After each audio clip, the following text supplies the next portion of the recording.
নমস্কাৰ স্বাগতম জনাইছো JR technical and job information YouTube চেনেলৰ অন্যটা নতুন ভিডিঅ'লৈ তো ফ্ৰেণ্ডছ এটা বহুতে ভাল খবৰ কিয়নো অসম পুলিচত আকৌ নতুন পদ মুকলি কৰা হ'ল আৰু কিনো নতুন পদ মুকলি কৰা হৈছে আজিৰ এই ভিডিঅ'টোত আপোনালোকক সবিশেষ জনাম যদি আপোনালোকে এতিয়ালৈকে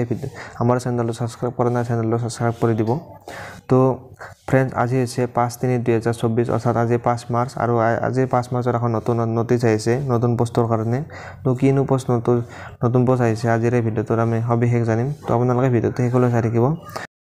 আমি আইছো আমাৰ অসম পুলিচৰ যেটো অফিচিয়েল ওয়েবসাইট আছে এই ওয়েবসাইটলৈ আইছো আৰু ইয়াত দেখিবলৈ পাইছে এখন নটিচ আহিছে 5/3/2024 তো আমি নটিচখনত ক্লিক কৰি দিছো নটিচখনত ক্লিক কৰি দিয়াৰ পিছতে নটিচখন ৰানত হৈ গৈছে তো ফ্ৰেণ্ডছ অসম পুলিচৰ যেটো আসাম পুলিচ হাউস কৰ্পোৰেটন লিমিটেড ৰিয়াবাৰী গুৱাহাটী অসম তাৰ পৰা এই নতুন পদ মুকলি কৰা হৈছে আৰু ইয়াত প্ৰায় এটা ভ্যাকেন্সি মুকলি কৰা হৈছে আৰু এই পোষ্টত এপ্লাই কৰিবলৈ হলে আপোনালোকে কোনো ধৰণৰ ফিজ দিব নালাগে আৰু আপোনালোকে এই পদবিলাকত অফলাইন এপ্লাই কৰিব পাৰিব আৰু তো ফ্ৰেণ্ড ইয়াত আগতেকে কৈ দিছো যে এই পদটো কেৱল অফিচাৰ ৰেংকৰ পদ হয় ইয়াত কোনো ধৰণৰ জেনাৰেল ল'ৰা ছোৱালী এপ্লাই কৰিব নোৱাৰে ইয়াত যেটো এডুকেশ্যন কোৱালিফিকেশ্যন বিচৰা হৈছে আপোনালোকে ৰিটায়াৰমেন্ট অফিচাৰ হ'ব লাগিব যদি আপোনালোক এজন ৰিটায়াৰমেন্ট অফিচাৰ হয় তেনে আপোনালোকে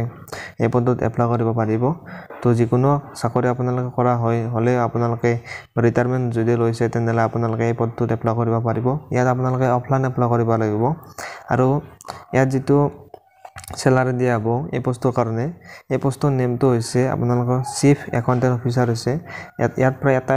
পোষ্ট মুকলি কৰি দিয়া হৈছে আৰু ইয়াত প্ৰায় আপোনালোকক স্যালাৰি দিয়া 48750 টকা আপোনালোকক স্যালাৰি দিয়া হ'ব ইয়াত যেটো জব লোকেশন হ'ব গুৱাহাটীতে আপোনালোকে এই জবটো কৰিব লাগিব তো ফ্ৰেণ্ড চিফ একাউন্টেন্ট অফিচাৰ পদটোত এপ্লাই কৰিবলৈ হ'লে আপোনালোকে